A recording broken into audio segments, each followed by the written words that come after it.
A paz. Amém?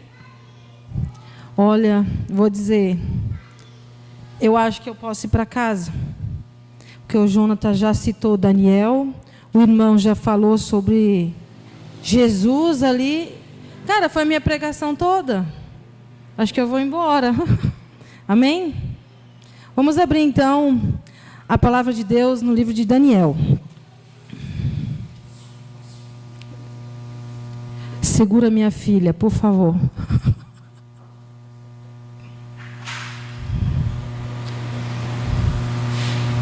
Daniel no capítulo 3. Aleluias. Oh, Senhor, meu Deus, meu Pai, coloca, Senhor, a minha vida, Senhor, diante do Teu altar, ó Pai. Coloca a vida, Senhor, dos meus irmãos aqui neste lugar, diante de Ti, ó Deus. Que o nosso coração, Senhor, esteja, Senhor, preparado, Senhor, como a terra fértil, Senhor. Que o nosso coração esteja, Senhor, preparado para receber a palavra, Senhor, para que ela venha frutificar, Senhor, venha crescer e dar bons frutos, ó Pai. Que nosso espírito, Senhor, esteja, Senhor, pronto, Senhor, para receber a palavra que o Senhor tem para revelar, Senhor, nesta noite, ó Pai. Transforma, Senhor, as nossas vidas de dentro para fora, ó Pai, para que nós possamos viver, Senhor, tudo que o Senhor tem para as nossas vidas, ó Pai. Eu sei que o Senhor tem grandes coisas, porque o dia que o Senhor morreu naquela cruz, o Senhor disse que nós teríamos vida, e vida de abundância, ó Pai. Então nós teremos vida de abundância, não é vida de tristeza, não é vida de doença, não é vida de pobreza, mas é vida em abundância. Abundância de vida, abundância de riqueza, abundância de prosperidade, abundância de paz, Senhor. Traz, Senhor, tudo que o Senhor já determinou nos céus, em nosso favor nesta noite, ó Pai. Em nome do Senhor Jesus. Amém. Daniel 3, no versículo diz assim: o rei Nabucodonosor fez uma estátua de ouro, a altura da qual era de 70 côvados, e a sua largura de 6 côvados, levando ao campo de Dura, na província da Babilônia. O rei Nabucodonosor mandou ajuntar as sátrapas, os prefeitos, os presidentes, os juízes, os tesoureiros, os conselheiros, os oficiais, todos os governadores das províncias, para que viessem à consagração da estátua que o rei Nabucodonosor tinha levantado. Então se ajuntou os sátrapas, os prefeitos, os presidentes, os juízes, os tesoureiros, os conselheiros oficiais e todos os governadores da província para a consagração da estátua que o rei Nabucodonosor tinha levantado, e estava em pé diante da imagem que Nabucodonosor tinha levantado. E ali vai decorrendo e falando que eles fizeram ali grandes saltérios, grandes coisas. Nabucodonosor, ele fez algo que era uma estátua. Uma estátua é o que? É algo que nós adoramos. E o que Deus vem falando no meu coração é o que nós temos adorado, aonde nós temos colocado o nosso coração. E no decorrer, ele vai falando aqui que existia 3 homens. Aleluia, Jesus. Deixa eu ver onde que está.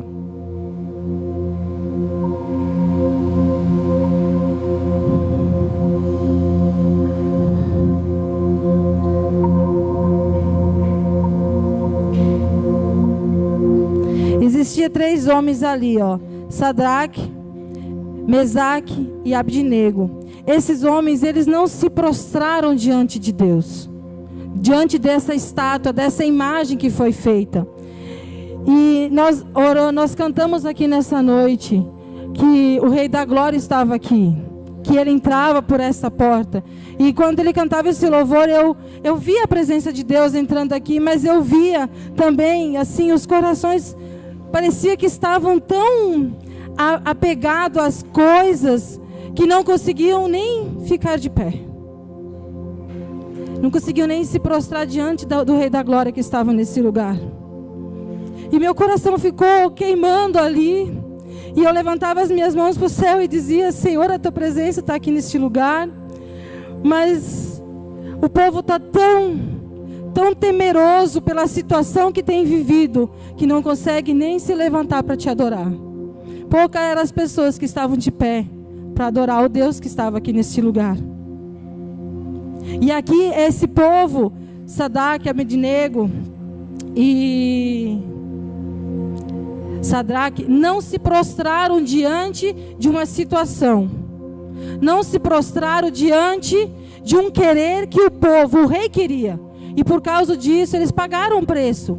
Mas eles não tinham medo do preço. Deus tem falado muito comigo para não olhar a circunstância, não olhar a situação que me rodeia. Muitos dias, como o irmão falou, o diabo chega e fala para você assim: transforma isso aí, faz em pão, né? Como fez com Jesus. E ele fala: abre a tua geladeira, o que tem aí dentro? Olha a tua conta pendurada na geladeira, porque eu penduro minhas contas na geladeira.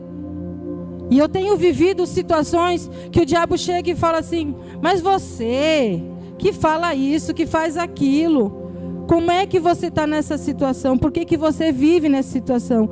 Nós precisamos ter uma postura diante de quem é Deus na nossa vida. Quem é Deus na minha e na sua vida? Você sabe quem você é em Deus? Você tem liberdade de chegar à presença de Deus, não só aqui na igreja? Dentro da sua casa, você é como dentro da sua casa? Dentro da sua casa, você é o cara, ou a cara, como eu falo? Acha que está podendo, que você pode fazer tudo como você quer? A palavra de Deus é bem clara, que quando nós, a extensão da igreja é quando a gente está lá dentro da nossa casa. E de lá a gente vem para cá, a gente só flui o que a gente já é lá dentro. Eu não preciso fazer esforço para algo acontecer na minha vida. Eu sempre uso para falar com as mulheres minhas, a quem Deus me leva, que a árvore, ela não faz esforço para o fruto sair. Ela não fica lá, sai fruto, sai fruto, sai fruto. Não. O fruto sai por natureza. Ele sai sozinho, sem fazer esforço. E assim nós temos que ser. Quando aqui ele fez a estátua, colocou lá e disse que todos deveriam se prostrar e adorar aquela imagem, eles falaram: nós não, eu não vou adorar esse Deus não, eu adoro a um único Deus, um Deus que fez todas as coisas. Com uma só palavra Ele criou todo o universo. Com uma só palavra Ele criou as árvores, Ele criou os peixes, Ele criou tudo. Ele disse: haja luz e houve luz. Haja terra e houve terra. Então, no proferir da palavra dele, as coisas aconteciam.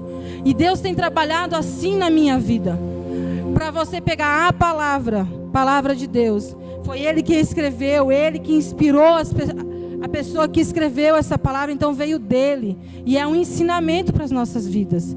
Nós precisamos pegar a palavra e botar para fora, falar a palavra, proferir a palavra.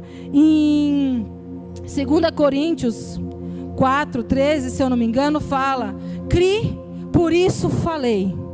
Cri, por isso falei. Muitas vezes eu não vejo a solução, mas a palavra de Deus diz que eu não vivo por vista, mas eu vivo por fé. Qual é a minha fé? A minha fé tem que ser grande, porque a conquista da minha vida vai ser do tamanho da minha fé. Quanto você tem de fé é o quanto você vai avançar em Deus. Passei muita dificuldade na minha vida porque eu não conhecia a palavra de Deus verdadeiramente. Mas eu tive que aprender com o Senhor no dia a dia, e Deus me ensinou. Um dia eu estava na minha casa e estava com muitas contas para pagar. E a gente vive do que o Senhor tem nos mandado. E eu falava: Senhor, por que a situação não muda? Por que a gente continua nessa aflição? Todo mês é aquela luta para pagar uma conta. Todo mês é aquela luta para comprar um leite. E aí Deus falou para mim que a graça dele nos bastava. Mas falei: Senhor, eu sei, a tua graça me basta. Eu sei que Paulo, ele tinha uma aflição na vida dele, tinha um espinho na vida dele. E ele precisava daquele espinho para poder viver na presença de Deus e não se achar o cara. E então, eu falei, Senhor, mas eu preciso que o Senhor fale comigo de como vencer isso. E aí Deus me deu Filipenses 4,19, que diz que segundo as riquezas do meu Deus, todas as minhas necessidades seriam supridas em Cristo Jesus. Ele não diz algumas necessidades. Ele não diz talvez as suas necessidades, ele diz todas. Quando ele diz todas as suas necessidades, é todas. E eu peguei aquelas contas que estavam na geladeira, coloquei sobre a mesa da minha cozinha, que a mesa da minha cozinha é uma mesinha de sei lá, uma bancadinha que tem lá, a mesa fica na sala de jantar, e lá é o meu altar. É aonde eu adoro o Senhor, é aonde eu busco a palavra dele de manhã. E lá tem, do cantinho assim, eu tenho as minhas Bíblias, eu tenho o meu caderninho, eu tenho o meu computador, tá tudo ali. De manhã eu sento, eu só puxo para cima da mesa e falo com meu Deus. E Deus tem feito grandes coisas, e eu aprendi que a gente precisa ter o nosso cantinho de oração. A gente precisa separar um lugarzinho da nossa casa, aonde a gente senta, aonde a gente se dobra, aonde a gente clama ao Senhor. E Ele nos responde. Naquele dia eu falei, Senhor, eu preciso de uma resposta. E Deus me deu a resposta. Aqui, o rei, ele preparou algo que queria tirar o foco dos três. Queria fazer com que eles olhassem para a estátua e não olhassem para quem Deus era na vida deles. Mas eles não olharam para aquela estátua. Eles olharam e permaneceram firmes na palavra. O que Deus tinha falado para eles, eles não voltaram atrás. Não voltaram atrás. Naquele dia, Deus me deu aquela palavra que segundo as riquezas dele, todas as minhas necessidades seriam supridas. Eu falei, Senhor, eu confio em Ti, todas as minhas contas serão pagas e eu terei dinheiro sobrando. Em nome de Jesus. Pendurei de volta na minha geladeira, fui fazer meu almoço, fui arrumar as coisas, preparei tudo. O meu filho mais velho levantou e falou, mãe, não cortou o gás? Eu falei, não, já está pago. Aí ele falou, tu pagou? Eu falei, eu não paguei, mas Jesus já pagou para mim, porque Ele disse que Ele supriria as minhas necessidades. Eu não pedi dinheiro para ir para o shopping, eu sempre falo. Não pedi dinheiro para gastar ali na esquina. Eu pedi para mim as necessidades, e elas são supridas pelo nosso Deus. Fiz o almoço, almocei, sentei no sofá, até esqueci da situação. E aí eu recebi uma ligação de uma irmã aqui de Brasília. E ela falou para mim assim, Fabiane, eu estava orando agora pela manhã, e Deus me mandou mandar um dinheiro para você. Mas uma coisa muito estranha, eu falei para Deus que eu não tinha. Como que eu iria te mandar um dinheiro que eu não tinha? E Deus me fez lembrar de um dinheiro que eu tinha recebido de uma pessoa há uns 2 meses atrás, que eu tinha guardado, e eu nem lembrava dele. E quando eu fui lá mexer, tinha exatamente R$200, e eu quero depositar para você. Aí eu falei, amém, que Deus te abençoe. Mandei o número da conta para ela, ela depositou. Aí eu fui olhar o que tinha na conta e tudo. Final das contas, eu precisava de R$150 para pagar aquela conta naquele dia. Então eu paguei a conta e tive dinheiro sobrando. Então usei os 150 e sobrou R$50. É dinheiro sobrando? É dinheiro sobrando. Então quando a gente exerce a fé na palavra, fala a palavra, porque eu proferi a palavra, eu falei segundo a tua palavra, não é a minha. Você escreveu, você colocou aqui na palavra. Então eu vou dizer a palavra, eu proferi a palavra e falei, segundo a tua palavra, todas as minhas riquezas todas as minhas necessidades serão supridas. E Deus tem suprido as minhas necessidades desde aquele dia. Deus tem suprido todas as coisas. Não tem faltado, muitas vezes eu falo, Senhor, o leite, Jesus. Aí eu recebo uma ligação, falo assim, eu estou depositando dinheiro ali para o leite. A pessoa é específica. Ela diz para o que é, exatamente pelo que eu pedi.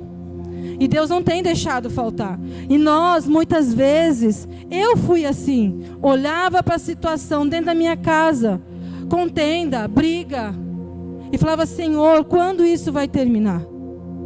Quando eu levantar minhas mãos e dizer, Satanás, sai da minha frente, senão eu passo por cima. Uma vez o pastor Guilherme estava no Amazonas, nos Ribeirinhos. E E eu estava em casa com as crianças e comecei a sentir muito mal. Muito mal, muito mal, assim, uma aflição. E para mim aquilo eu estava tendo, sei lá, um infarto. O meu coração acelerou, começou a dar um negócio e eu estava fazendo uma campanha de oração pela minha casa. Orando pelos meus filhos. Colocando os meus filhos diante de Deus. E o que aconteceu? E aí o diabo veio com tudo, né? E ele veio na minha frente e apontou o dedo na minha cara e disse: antes de você ver a sua casa restaurada, eu te mato. Aí eu falei: Satanás, olha aqui, Jesus morreu na cruz. Você não tem autoridade sobre o meu corpo. O meu corpo pertence ao Senhor Jesus, porque Ele diz que Ele levou sobre si todas as minhas dores, todas as minhas enfermidades. Nele eu sou curada. E eu quero curar agora sobre o meu corpo, em nome de Jesus. Cara, foi pegar Satanás e jogar ele pela janela. Ele teve que sair, porque é o que? Você é em Deus. Você é quem em Deus dentro da sua casa? O que você tem proferido dentro da tua casa? Palavras de bênção ou palavras de maldição? A palavra de Deus diz lá em Deuteronômio, se eu não me engano é 8, agora não tenho certeza, que fala assim: você tem a escolha da vida e a escolha da morte. Qual que você quer? Quer a vida? Então profere palavras de vida. Para de proferir palavras de morte, palavras de destruição. Porque as palavras de destruição destroem não só quem nos rodeia, mas a nós mesmos. Porque a nossa alma é destruída. Quem é que está dentro de você crescendo? É o Espírito de Deus. Quais são os frutos que está dentro de você? Quais é? O de paz, tranquilidade, amor, domínio próprio. Cara, o domínio próprio é muito difícil. Tem horas que você quer matar, mas aí tem o domínio próprio. Você diz: Senhor, eu amo, não vou matar, porque eu amo, eu vou vencer. Jesus já venceu, como foi dito pelo irmão. Jesus venceu na cruz. Eu sou mais que vencedora. Nós somos mais que vencedores em Cristo Jesus.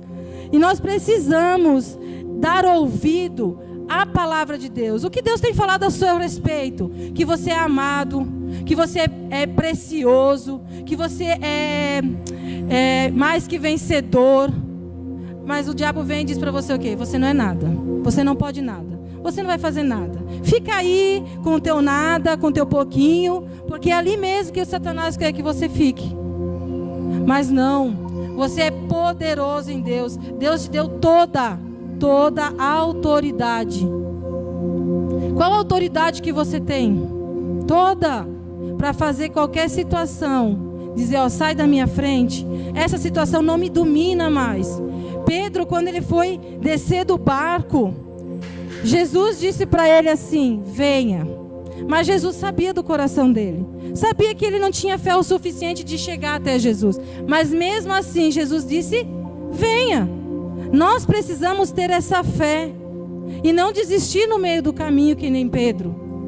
Não olhar para o levante do inimigo aqui do lado, o levante do outro inimigo aqui, porque a palavra de Deus diz que 1000 cairá à minha direita, 10.000 à minha esquerda, e eu não serei atingido. Mas eu tenho que estar onde?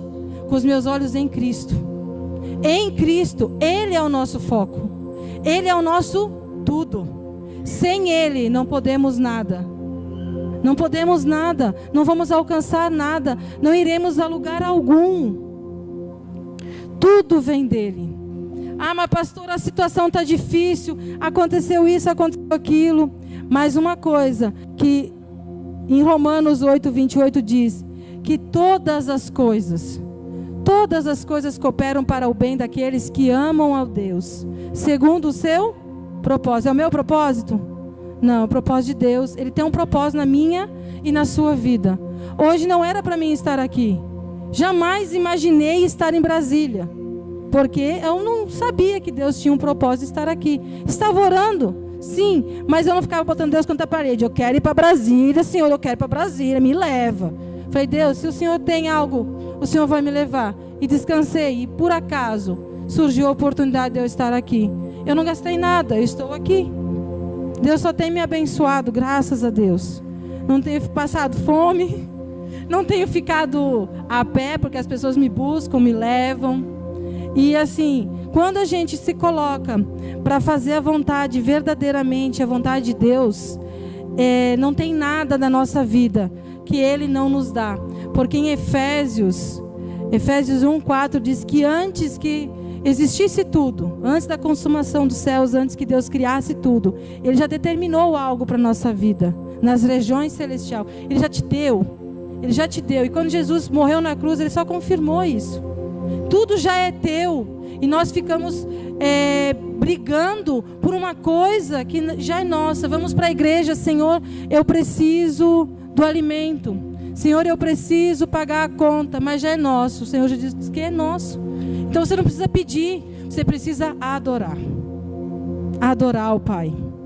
Adorar a Deus. Adorar. Infinitamente adorar. Um dia Ele vai vir nos buscar.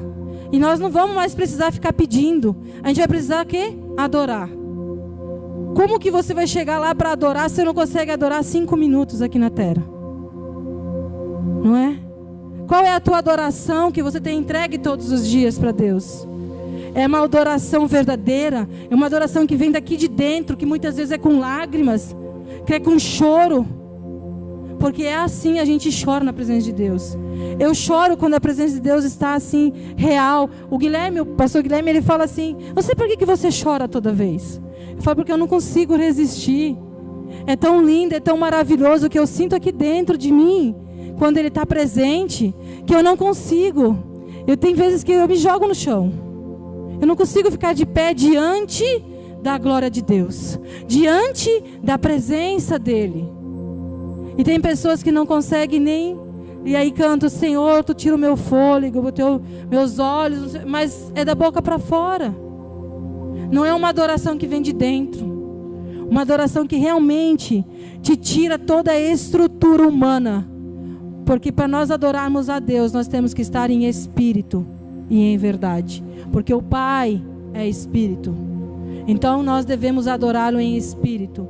Largar essa carne de lado, que ela quer fazer com que a gente não levante, que ela não quer que a gente levante a mão. Ela não quer, ela quer te dominar. Eu estou cansada. Isso é a carne. O espírito não se cansa.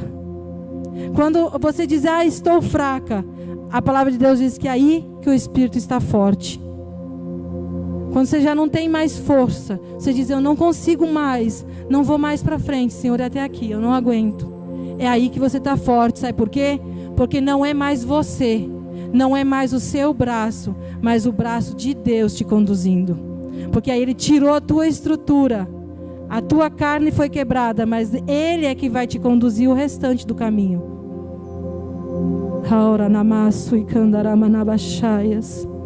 Oh Deus, Tu és Deus, Senhor de poder, Senhor.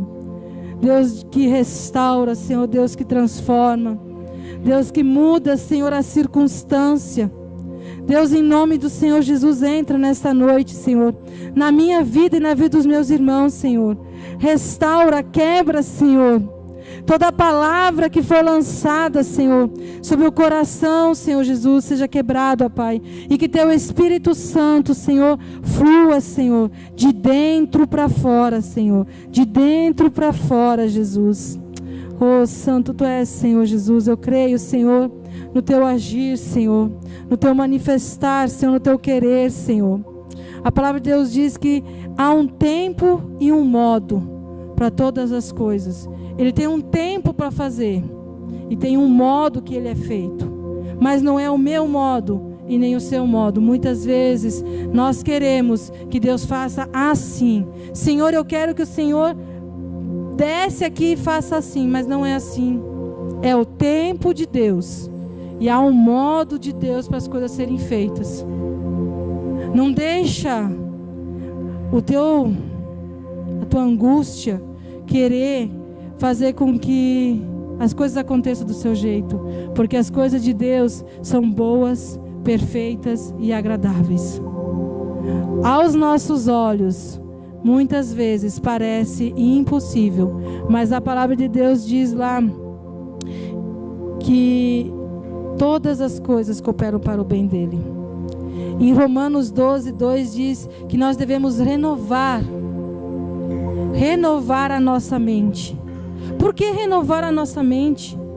Porque nós precisamos todo dia. A palavra de Deus não diz que ela se renova a cada manhã? Então, se eu ler uma palavra hoje, amanhã ela vai ser a mesma? Ela vai ser o mesmo significado para você? Não, ela vai ser algo novo. Então, por isso que nós devemos renovar a nossa mente. Conforme a palavra se renova, nós precisamos renovar. Nós precisamos entender a palavra e renovar o nosso entendimento, para nós vivermos a boa, perfeita e agradável vontade de Deus. Qual que você quer? Você quer viver a boa, a agradável ou a perfeita? Eu quero viver a perfeita. A perfeita. Porque a palavra de Deus diz que Ele é bom. E Ele é bom em todo tempo. E em todo tempo Ele é bom.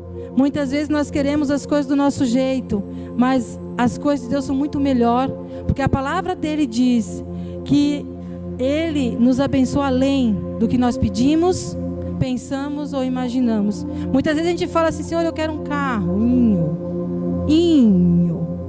mas Deus tem um carrão, e você vive no inho. Nós precisamos deixar Deus falar: Senhor, não faça a minha vontade, mas faça a tua. Como Jesus na cruz, ele lá no monte: Senhor, se for possível, passa de mim. Mas se não, eu quero viver exatamente o que o Senhor tem para mim. Pode ser ruim, porque para Jesus aquele momento foi ruim. Mas teve algo bom. Nós estamos aqui hoje pela morte de Jesus, porque senão nós não estaríamos aqui. O que Ele fez na cruz, a dor que Ele sofreu naquela cruz, foi por mim e por você, pelo meu e o teu pecado. Ele não precisaria morrer naquela cruz se nós não fôssemos pecadores. Ele não precisava ter sofrido todo aquilo que Ele sofreu, se não fosse por mim e por você. E muitas vezes nós botamos Ele de volta lá, porque não reconhecemos quem Ele é na nossa vida, e deixamos a circunstância que nos rodeia falar mais alto. Falar mais alto em nós. Muitas vezes a gente olha para a circunstância e aí a gente afunda como Pedro afundou. Mas mesmo Pedro afundando, Jesus não deixou ele afogar. Ele ainda estendeu a sua mão e trouxe ele de volta. Mesmo quando você olha para a circunstância, Deus ainda está lá para te ajudar. Mas Ele quer o quê? Que você volte os olhos para Ele. Continue olhando para Jesus. Não deixe a circunstância da sua vida te dominar, fazer com que você deixe de buscar a Deus. Mas deixa Deus usar a tua vida conforme o querer dEle. Não olha mais para o que Deus tem para a sua vida.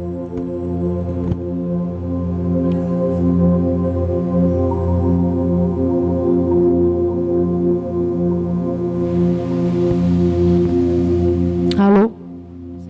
Não olhe mais para essas ondas que o diabo vem colocar, porque ele vem todo dia falar no teu ouvido: não faz isso, não faz aquilo, se você fizer isso vai acontecer aquilo.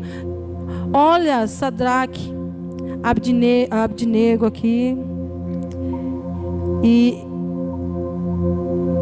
Sadraque,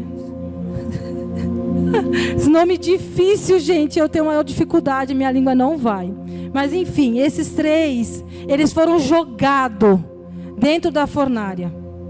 Eles não olharam qual era o perigo da situação deles. Eles não olharam se eles poderiam morrer ou não. Mas eles ficaram firmes, porque eles sabiam quem eles eram em Deus. E assim nós temos que ser, independente da situação. Podemos morrer, mas nós vamos estar firmes com o nosso Deus. Não vamos deixar ser abalados pelas situações, mas nós vamos ser jogados na fornalha, mas nós vamos sair de lá inteiros, firmes, vivos, porque quem está com nós? O próprio Cristo. Antigamente, Cristo não estava dentro deles, o Espírito Santo não estava dentro deles, estava fora. Então eles tinham uma visitação. Nós não, nós temos Ele aqui dentro, todo instante, para nos direcionar, para nos guiar, e nós não damos ouvido. Para de ouvir a voz de Satanás, para de ouvir a voz do diabo. Ouve a voz que está aqui dentro, que é o do Espírito. Ele é que vai te levar para a vida, para essa abundância toda de vida. Mesmo que os seus olhos estão vendo a fornalha, mas Deus, Ele tem algo além. Ele tem o quarto homem lá dentro com você. Não olhe para essa situação, olhe para frente. Viva o que Deus tem para você, amém?